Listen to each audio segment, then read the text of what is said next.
Bonjour à toutes. Bonjour à tous. Bienvenue sur le site des diagonalistes. Vous avez remarqué? La sonnette. Ce n'est pas la même que d'habitude. Aujourd'hui, c'est Jocelyne et Vincent qui vous proposent un podcast. Une audio à la demande. Et Marc, tu ne seras pas l'auditionneur, mais l'auditionné. Qui sommes-nous? Je suis Jocelyne, la tsariste dite la Madone de Strasbourg. Et moi, Vincent, diagonaliste, complice et ami. Si nous prenons la parole aujourd'hui, c'est pour fêter ensemble un événement exceptionnel. 1 an. 1 an déjà d'audio à la demande. Alors Marc, dis-nous-en un peu plus. Qui es-tu? Comment t'es venue l'idée d'une audio à la demande? Bonjour à tous les deux, merci de m'interviewer, de vous prêter au jeu de ce podcast. Donc je m'appelle Marc, j'ai 57 ans, je vous connais bien tous les deux. Vincent, tu as été la première personne qui s'est prêtée donc, au podcast, diagonaliste. Jocelyne, je t'ai interviewé peu de temps après. Donc la question c'est comment ça a commencé. C'était au retour de Paris-Brest 2023. Je me suis dit tiens mais qu'est-ce que je peux faire pour pas qu'il y ait un grand trou après Paris-Brest, pour avoir quelque chose dans la tête. Et l'idée est venue du podcast parce que j'en écoute beaucoup en voiture en faisant 100 km par jour. J'écoute beaucoup de podcasts. Et je me suis dit, eh bien, j'aimerais bien en créer un. Oui, mais les podcasts à longue distance, ça existe déjà. Et donc, je me suis dit, mais sur les diagonales, il n'y en a pas. Et l'idée a commencé à germer comme ça. Est-ce que c'est compliqué de créer une audience à la demande? Il faut avoir des connaissances? Et Alors, lesquelles? Bonne question. Je n'y connaissais rien du tout, à part écouter des podcasts. Et donc, je me suis offert une formation pour comprendre comment ça se faisait. Ça me semblait extrêmement compliqué au début. Et maintenant, en fait, avec l'habitude, les choses se simplifient parce que j'arrive à le faire. Et la première étape pour créer ce podcast a été de demander à Bernard Ossilou, le président de l'Amicale des Diagonalistes, Bernard, j'aimerais faire ça, qu'en penses-tu? Il a réfléchi et 1 semaine après, il m'a dit, Marc, d'accord, vas-y, crée ton podcast. Ça, c'était en septembre 2023. Et après, formation aidante, j'ai compris comment on enregistrait, comment on distribuait le podcast en passant par un hébergeur. Et après, il me restait à le faire connaître avec un outil simple qui est Facebook, tout simplement. Tu as dû investir dans du matériel spécial? Alors, j'ai investi dans un micro, effectivement, conçu pour, un micro assez simple, et puis un tarif annuel chez un hébergeur distributeur. Qu'est-ce que c'est qu'un hébergeur? Un hébergeur, c'est la personne qui va garder tous tes enregistrements. Donc chaque podcast est hébergé, le fichier est hébergé chez cette personne-là qui est Podcastix et qui après va me permettre assez facilement de le redistribuer vers les diffuseurs qui vont être Deezer, Spotify, Amazon Music, Apple Podcast, etc. Et tu travailles seul ou tu te fais aider pour ça? Entièrement seul, sauf pour les petites vignettes où il y a le visage ou une photo du diagonaliste interviewé et il y a un petit rectangle à droite avec marqué diagonaliste où je suis incapable de faire ça et je demande à un collègue du travail. Et la mise en ligne, elle demande beaucoup de travail? Ça, c'est sûrement ce qu'il y a de plus rapide. Le plus compliqué étant l'enregistrement, c'est assez simple. Le plus compliqué étant le montage après. Ça coûte de l'argent. L'abonnement chez l'hébergeur de mémoire est autour de 90 € l'année. Tu nous as répondu tout à l'heure par rapport à la genèse de ces audios à la demande. Donc si j'ai bien compris, c'était à la suite du Paris-Brest-Paris 2023. Mais entre cette idée donc, qui a été germée à ce moment-là et le premier enregistrement, il s'est passé combien de temps? Alors la genèse, donc c'était en septembre. Dès lors que l'idée, je me suis dit, ouais, j'ai envie de faire ça. Je pense que 2 semaines après, j'avais trouvé l'organisme de formation, donc un organisme à Strasbourg. J'ai suivi la formation en ligne Et dès lors, au mois de mi-décembre, j'avais idée de ce que je voulais faire. Et je pense que tous les deux, on a enregistré autour du 15-20 décembre. Et le premier podcast est sorti le peut-être 23 décembre de mémoire. Ah oui, donc c'était très rapide finalement. Il y a une chose que j'aime bien, c'est ce qui est fait n'est plus à faire. Une idée est là, on y va. Et comment recrutes-tu tes cyclos? L'interview se fait de vive voix, autour d'une table, par visioconférence ou simplement par téléphone? Alors, comment j'ai fait? Ça a été une grande question. Alors, les premiers, je les ai enregistrés en vrai. Et notamment, je suis allé en enregistrer, après t'avoir enregistré toi, Vincent, je suis allé en enregistrer dans le nord de la France, autour de Lille, parce que j'avais rencontré chez toi, Jocelyne, Eddy. Et en parlant avec Eddy, comment tu fais tes diagonales, comment tu t'organises, ça m'a donné des idées et je suis allé enregistrer autour de Lille, Dunkerque, plusieurs diagonalistes en vrai, ou chez eux, ou dans leur local cycliste. Et après, je ne savais pas comment faire parce que je ne savais pas comment les enregistrer au téléphone. Ça demandait un appareil spécifique que je n'avais pas. Et donc, j'en enregistre soit en vrai, soit en visio. Alors, j'aime moins ça en visio parce que tu n'as pas le contact avec la personne, tu as moins la rencontre. Et puis, la qualité est moins bonne qu'avec un vrai micro. C'est plus difficile en visio parce que celui que tu interviews, il n'a pas forcément un bon micro, donc ça peut distordre le son, ça a une qualité moins bonne. Donc, c'est un mélange des deux. Donc c'est aussi un mélange, c'est toi qui te déplaces, c'est eux qui viennent vers toi. Oui, ça dépend des circonstances, des opportunités. Étant à Strasbourg, c'est une ville où c'est une ville de départ et d'arrivée de diagonale. Donc là, ça a permis d'en enregistrer chez toi, hein, Jocelyne. Je pense à GG Diagonaliste ou à d'autres. Donc beaucoup ici. Certains ont été enregistrés lors de la semaine fédérale. D'autres ont été enregistrés à Saint-Afrique lors de la concentration des diagonalistes. Et j'ai pas idée de la proportion entre en visio ou en présentiel, mais peut-être que c'est moitié-moitié. Et est-ce qu'il t'arrive d'avoir parfois des refus? Non, pour l'instant, je n'ai pas eu de refus. Ce que j'ai eu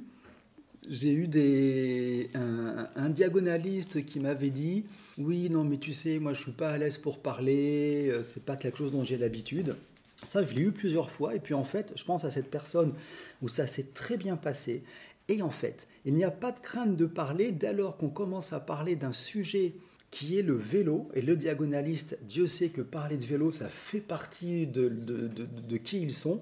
Le dialogue est extrêmement facile et les paroles viennent toutes seules. Donc aujourd'hui, on peut dire que c'est un taux de succès à 100%. Ça a mis du temps à se développer, à savoir, parce que aussi le podcast, ou comment tu dis en français, une audio à la demande. S'il te plaît, Marc, puisque tu fais cette réflexion, j'aimerais bien que maintenant tu emploies ce terme français, audio à la demande. Alors, au début, quand je disais je vais faire une audio à la demande, on me disait, je sentais bien que je vois pas trop ce que c'est. Mais je disais le podcast et on me disait la même chose, je ne vois pas trop ce que c'est. Donc au début, c'était pas facile. Et puis petit à petit, en fait, c'est une audience qui se développe au fur et à mesure par le bouche à oreille. Et le format du début est-il toujours le même à ce jour ou l'as-tu modifié? Au début, mon idée était de dire liberté, pas de format. Je m'adapte à la parole de celui que j'interviewe. S'il veut parler longtemps, il parle longtemps. S'il veut parler, que c'est pas quelqu'un qui souhaite s'exprimer longtemps, ben le podcast durera ou 20 minutes, ou 40, ou 45, sans aucun format défini. Maintenant, j'essaye de les limiter autour de 30-40 minutes au max. Donc l'auditionné a quand même beaucoup de liberté dans ses propos. Il dit tout ce qu'il veut. Super. Beaucoup de diagonalistes réalisent une diagonale à plusieurs. As-tu déjà enregistré un groupe ensemble ou le prévois-tu? Alors, j'avais enregistré Louis et Jérémy qui avaient fait Perpignan-Strasbourg ensemble. Je les ai enregistrés tous les deux en même temps. Et en autre groupe, j'avais enregistré 6 ou 7 femmes en même temps. Donc, ils n'avaient pas fait une diagonale ensemble, mais qui s'étaient exprimés ensemble lors de la concentration de Saint-Afrique. Et puis, petite surprise à venir, mais je vais également enregistrer des conjoints ou conjointes de pédalants. Bonne idée. Et pourquoi sur la longue distance? Tu ne parles que de diagonaliste, mais il y a d'autres façons de pratiquer la longue distance. Est-ce qu'il y a une raison à ça? Oui, parce que il y a beaucoup de podcasts sur la longue distance, sur la performance.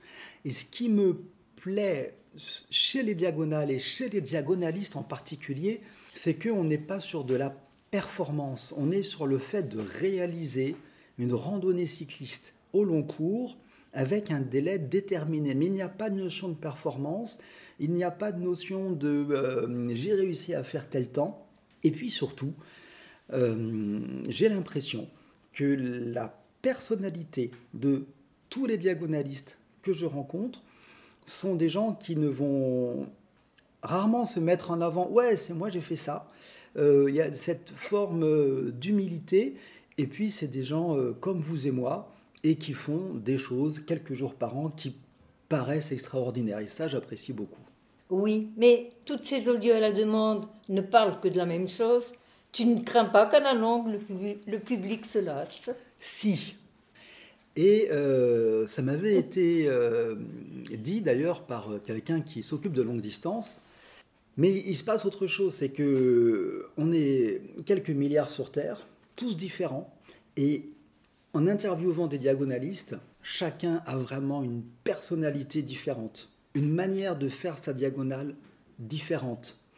Ce qui va changer d'un épisode à l'autre, peut-être que selon le cas, je vais orienter sur et toi, ton vélo, le matériel, et toi, comment tu gères l'effort, etc. Mais les questions sont préparées avant avec les interviewés afin qu'ils permettent d'exprimer ce qu'ils ont envie de dire dans leur rapport aux diagonales, dans leur rapport à la longue distance. Mais d'abord, c'est mettre en avant la personnalité de chacun qui est différent. Après, peut-être qu'au bout de 2 ans, il faudra trouver autre chose. Une fois que l'audio à la demande est enregistré, qui est diffusé, as-tu eu des réactions après donc ces passages sur les ondes de ces diagonalistes?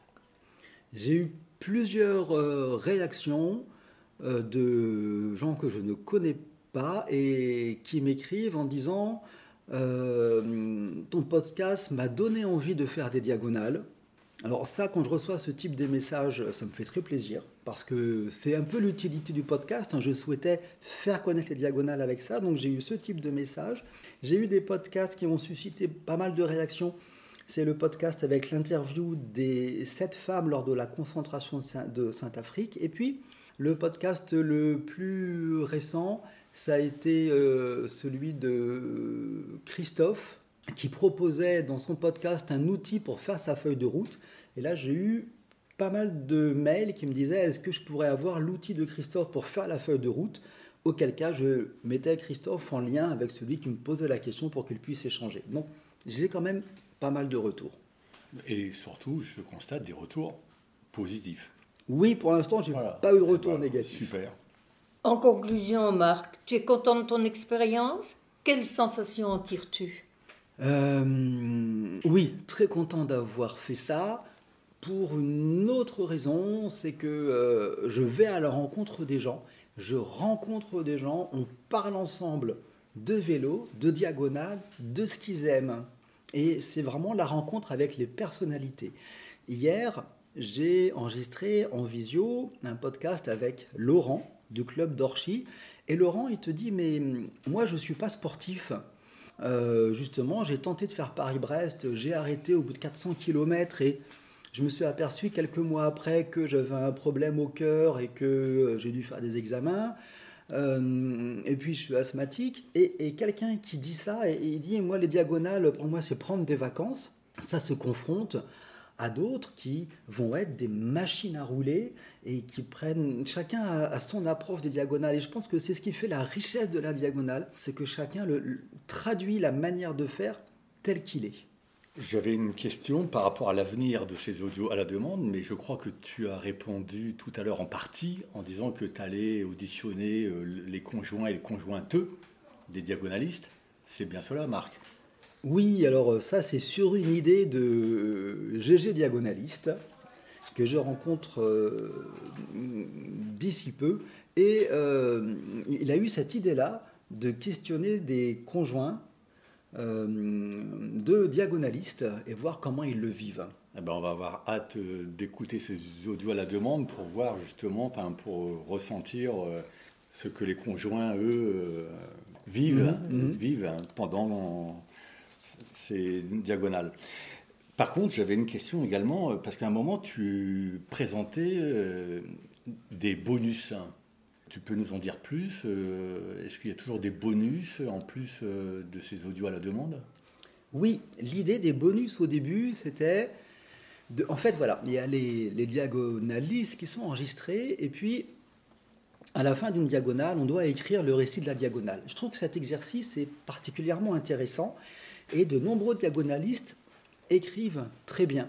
Moi, ces récits m'inspirent beaucoup avant une diagonale. Au début, je me dis, mais comment on fait? Comment ils ont fait? Donc ces récits étaient vraiment des sources d'inspiration. Et je me suis dit, ces récits ne sont pas connus, et je pourrais les proposer en bonus. La difficulté, c'est que quand je demande aux diagonalistes de lire leurs récits, ce n'est pas forcément un exercice facile. Et puis, si on n'a pas le matériel d'enregistrement adéquat et que l'enregistrement n'est pas qualitatif, ça devient difficile. Donc, je suis toujours sur une réflexion. Je me suis dit, je pourrais trouver quelqu'un dont c'est le métier ou un artiste qui aime le vélo qui pourrait rendre vivants ces récits. Il y a une idée à creuser. Mais j'ai fait d'autres bonus avec, par exemple, l'enregistrement de Gilbert Jacon, qui est passé en bonus, l'enregistrement de Gégé Diagonaliste sur son livre Vélescapade, qui est passé en bonus. Donc je vais réserver en bonus quelque chose qui est en lien avec les diagonales, mais qui sort de l'ordinaire de l'enregistrement des diagonalistes sur une diagonale. Très bien. Et cette audition, quel effet ça te fait d'être enregistré sur ton propre terrain? Eh bien, c'est pas facile. Quand vous m'avez dit tous les deux, on va t'enregistrer, on va te préparer des questions, je me suis dit, mais qu'est-ce qui me prépare? Mais l'avantage de cet enregistrement-là, c'est qu'on se retrouve chez toi, Jocelyne, avec Vincent. Et Dieu sait que tous les deux, vous comptez pour moi par rapport aux diagonales. On a partagé beaucoup de choses ensemble. Et je suis très content qu'on se retrouve ici ce soir. Marc, donc nous sommes là pour le premier anniversaire de ces audios à la demande. Tu sais que je suis attaché à la langue française, donc je dirais toujours des audios à la demande, oui. Pardonne-moi. Mais nous aimerions aussi parler un peu de tes diagonales. Moi qui te connais assez bien, tu as fait beaucoup de vélo pendant ton adolescence, tu as arrêté pendant une longue période, et tu as repris, je crois, vers la quarantaine. Mm-hmm. Quels ont été les éléments déclencheurs de cette reprise ? Ah, alors effectivement, j'ai repris peu après 40 ans parce qu'à un moment, je pense que j'avais 10 kilos en plus que maintenant, il fallait que je m'occupe de mon corps.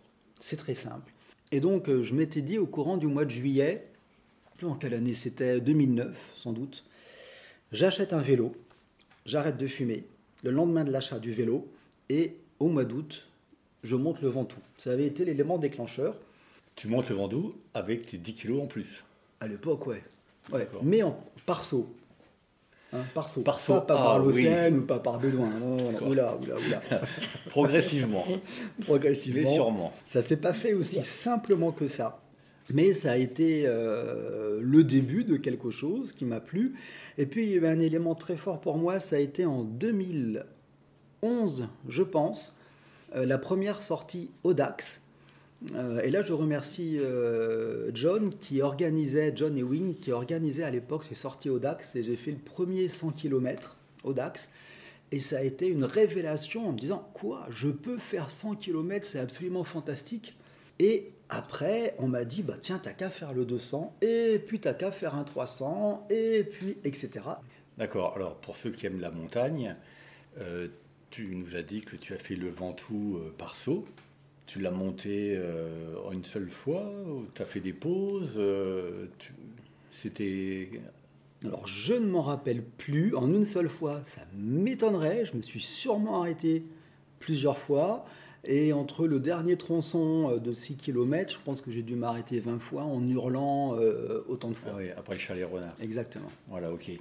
Et alors, quels ont été les éléments qui t'ont amené, plus précisément, à faire des diagonales? Vous êtes tous les deux responsables de ça. Oh, Oh, non, non, non, c'est pas possible. Alors, chacun à votre niveau. Tu nous fais rire quand même là. non, non. Alors, Vincent, toi, je t'ai accompagné souvent au départ de Diagonale ou à l'arrivée. Et je me rappelle une fois, tu revenais en train, je crois que c'était de Perpignan. Tu étais descendu à la gare de Célestat et je t'avais accompagné de Célestat à Bar. Et je pense qu'on avait fait une pause à Epfic parce que tu tenais presque pas debout au retour de cette diagonale-là. Donc, en tous les cas, des départs, des retours. Et il y a eu un départ où Jocelyne était présente. On part du commissariat, on t'accompagne. Je ne sais plus si tu allais à Hendaye. Et moi, ça me paraissait complètement inaccessible, ces diagonales. Et je dis à Jocelyne, tu pars, on te laisse partir. Et je dis à Jocelyne, moi j'aimerais bien faire ça, mais je ne peux pas, c'est dur. Et tu me dis, Jocelyne, mais si tu peux y arriver. Et c'est cette phrase-là qui contient 4 ou 5 mots, où je me suis dit, ah bon, Jocelyne, elle dit que je peux y arriver. Ah bah, alors pourquoi pas. Ça a été le début. Et le début qui a été un Strasbourg-Perpignan en 2021, avec une chose très importante pour moi, qu'on a fait plusieurs fois, c'est que, donc ça a été particulièrement difficile avec de la pluie, des pistes cyclables inondées, etc. Mais pendant que je partais de Strasbourg pour aller à Perpignan, de ton côté, Vincent, tu partais de Dunkerque, Brest, Dunkerque, pour rejoindre Perpignan. Et on s'est rejoint à Narbonne, donc un soir, avant d'arriver à Perpignan. Et comme ça, on a fait la dernière étape de Narbonne à Perpignan ensemble. Petite étape. Hein. Petite étape de 70 km, mais quand même, il y avait l'objectif de se retrouver, le plaisir de partager cette dernière étape et d'arriver ensemble au commissariat. C'est vrai, c'est un excellent souvenir de ces diagonales. Et suite à ça, on a fait en 2022 une deuxième diagonale.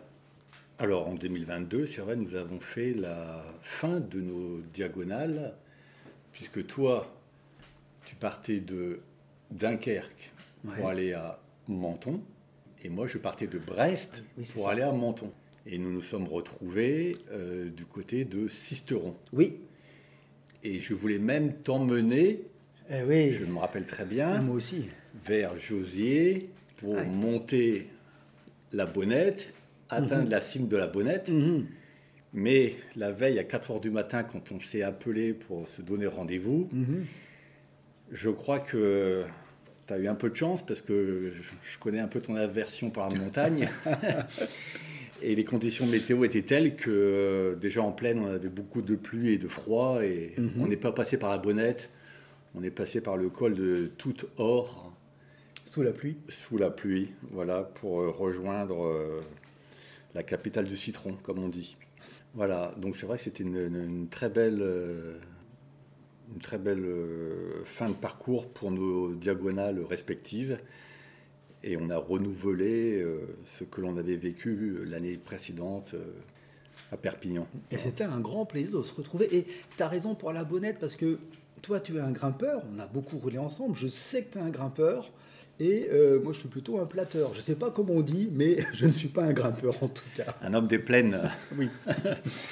Mais alors, Jocelyne et moi, on se pose une question. Pourquoi avoir attendu toutes ces années pour faire une diagonale? Parce que comme tu l'as dit tout à l'heure, tu m'as accompagné au commissariat de Strasbourg. Tu es venu parfois m'accueillir à la gare de Strasbourg.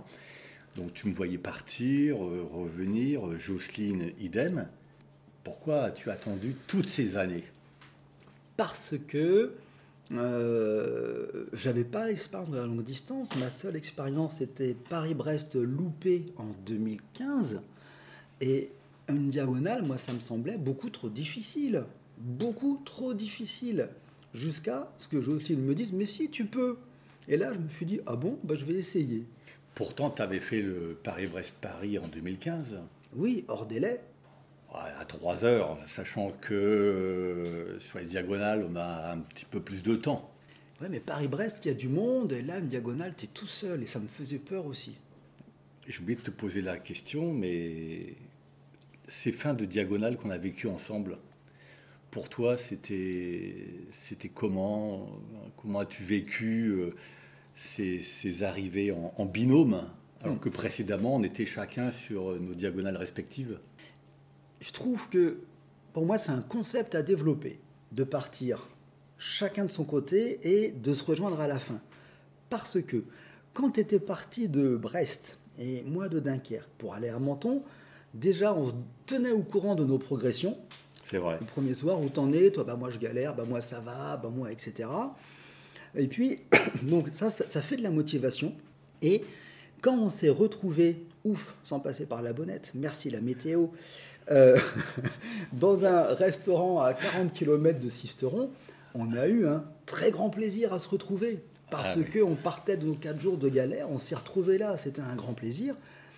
Et la route qu'on a partagée après était extrêmement sympathique, y compris le soir où on a dormi, je ne sais où, dans un Airbnb assez particulier. Et l'arrivée le lendemain à Nice, c'était vraiment agréable. Donc, autant je peux dire que j'imagine avoir du mal à rouler en groupe ou à deux parce que c'est important d'avoir son rythme. Et là, dans ce principe-là, de partir chacun de son côté par 2 diagonales séparées et se retrouver à la fin, ça permet de rouler seul tout en roulant à 2 sur la partie peut-être la plus facile parce que c'est l'arrivée vers l'écurie. Sur la dernière diagonale que tu as réalisée, donc Strasbourg-Hendaye, tu es arrivé seul. Oui. Quel ressenti as-tu eu? Je ne t'ai pas manqué? Mais bien sûr que si.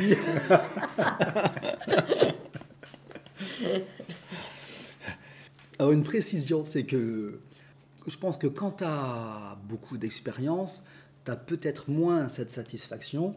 Pour moi, une diagonale reste un enjeu extrêmement fort et j'ai une grande appréhension en amont, avant le départ. Et pour Strasbourg-Hendaye, j'avais les jours précédents une très forte appréhension, j'étais pas prêt, j'avais le tract, etc. Et en partant, tout ça, ça s'est évaporé.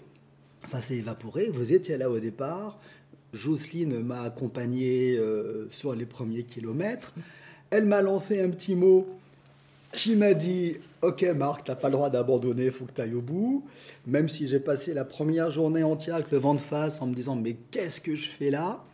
Mais cette diagonale, je ne l'ai pas réalisée tout seul pour une simple raison, c'est que le récit, je l'ai appelé la diagonale des rencontres parce que je pense qu'en tout, sur cette diagonale, j'ai rencontré 8 ou 9 personnes, que ce soit des saristes ou des amis, sur à peu près tout le trajet. Mais oui, la fin, tout seul, j'avais cette satisfaction d'arriver, mais tu ne la partages pas de la même manière quand le soir tu vas au resto, si tu es tout seul ou avec quelqu'un d'autre avec qui tu as partagé ça. Et sur cette diagonale, as-tu eu des moments de doute? Le premier jour tout de suite, quand, donc, à cause du vent. À cause du vent, quand Gilles m'aidait en sariste, et merci à tous les saristes, c'est vraiment quelque chose de fantastique sur les diagonales, hein, ces saristes, services d'accompagnement routier, qui viennent accompagner les diagonalistes. Gilles était en pleine forme, il est toujours en pleine forme, c'est un très gros rouleur, et je ne pouvais pas le suivre parce qu'il roulait trop vite pour moi, donc j'étais dans le vent de face, à ma vitesse, lente, j'ai essayé de le suivre, et dès que Gilles, il a peut-être fait 200 km ce jour-là, il a fait une bonne partie avec moi, il est revenu après, je crois qu'entre, je ne sais où, Danemarie et Besançon, j'étais peut-être sur les prolongateurs à 15-16 à l'heure, des fois avec les bourrasques de vent, là, je me disais, mais qu'est-ce que je fais là? Beaucoup de doutes. Beaucoup de doutes également le lendemain parce que j'ai eu mal au genou et ça c'est une crainte, le mal de genou qu'on avait eu quand on avait fait un 600 ensemble à Béthune. Depuis je suis assez traumatisé du genou. J'avais très peur de la 3e étape avec le Massif central et puis en fait ça s'est passé assez bien en sachant que la veille j'avais rencontré là aussi un sariste envoyé par Jocelyne, merci Jocelyne, je crois que c'était Michel, et qui m'a rassuré. Il m'a dit, non, t'inquiète pas, le Massif central, tu verras, ça monte pas. Alors, c'était pas vraiment vrai, c'est pas vraiment ce qu'il a dit, mais ça m'a rassuré. Et alors, je précise qu'on parlait des saristes, et que je pars le matin, je pense qu'il était 4 heures de Saint-Pourçain-sur-Sioule, et il se met à pleuvoir à 5 heures. Je commence à monter, et j'avais été contacté la veille par Patrice, que certains appellent le directeur. Et Patrice me dit, Marc, je viendrai à ta rencontre vers la Bosse, je crois, ça s'appelait comme ça. Et dans le en pleine pluie, 7 heures du matin, en étant parti à 4 heures, je vois un cycliste qui arrive en face de moi avec les feux allumés, et c'était Patrice, et qui m'a accompagné pendant 2 heures sous une pluie battante. Merci là encore les Saristes de faire cet accompagnement. Donc, est-ce ta rencontre qui t'a le plus marqué sur cette diagonale ou Non, toutes elles m'ont marqué, et j'ai également rencontré le 4e jour, je crois, 4e jour, un matin à 5 heures du matin, j'ai un ami du collège qui est parti, voilà, peut-être 5 ans, déménager dans le sud-ouest. Et avant de partir, je lui ai écrit, Thierry, je fais Strasbourg-Randaille, peut-être que je passe à côté de chez toi, sait-on jamais, voilà ma trace. Et il me répond, quelques heures après, ah mais ta trace, elle passe à 100 mètres de ma maison. Ok. Et donc en partant le 4e jour à 4 heures du matin, j'avais rendez-vous à 5 heures avec lui à un carrefour, un peu avant Périgueux. Et à 5 heures, je tombe sur Thierry que je n'avais pas vu depuis des années, et on a fait 1 heure de route et quelques ensemble. Comme quoi le vélo, ça peut réunir Exactement. dans différentes situations. Tout à fait. Donc tu as rencontré en fait beaucoup de monde sur cette diagonale. Oui. D'où ce titre. La diagonale des rencontres. Voilà. Donc c'était combien de personnes? Tu 8 t'en rappelles? ou 9, je crois. 8 ou 9 ouais. 8 ou 9 sur une diagonale. Oui. Bah, tu vois, je fais une parenthèse. Hein, moi qui ai fait 9 diagonales, sur la route, je n'ai jamais rencontré quelqu'un. Les seuls saristes que j'ai pu croiser, bah, c'est vous deux à Strasbourg. C'est quand même incroyable. Hein. Oui, mais je crois qu'il faut que tu en refasses et tu en rencontreras. Oui, t'as raison. Alors, justement, l'avenir, que préfères-tu, toi, Marc? Une diagonale en solitaire, partir à plusieurs, se rejoindre? Comment vois-tu ta prochaine diagonale? Alors, la prochaine, je pense que ce sera Dunkerque-Randaille, comme ça, au feeling. Et pour l'instant, je m'imagine plutôt solitaire dans la diagonale. Mais le rendez-vous de la fin, je trouve que c'est une très bonne option. Nous arrivons à la fin, mais nous avons encore 2 questions que nous aimerions te poser. Dis-nous. Marc, effectivement, j'aimerais savoir, nous avons fait beaucoup de longues distances ensemble. Tu as toujours fait la chasse au poids lors de tes montées de col, de côte. Tu m'as toujours dit, un pipi en bas pour monter plus léger. L'as-tu fait ou les as-tu fait sur Strasbourg-Randaille? Alors, je ne sais pas, mais... Comment ça? Mais je me dis que tant qu'à faire, quitte à s'alléger, autant le faire avant une montée. Mais je veux bien dire quelque chose par rapport aux diagonales. Et chacun a sa technique pour la longue distance. Ça, c'est vrai. J'en profite de ce... comment t'appelles ça déjà? Audio à la demande. Audio à la demande. C'est naturel, Marc. J'en profite pour remercier un médecin fédéral qui est Yves Viau, qui lors d'un stage sport et santé en 2014, je pense, avant Paris-Brest, m'avait dit grosso modo...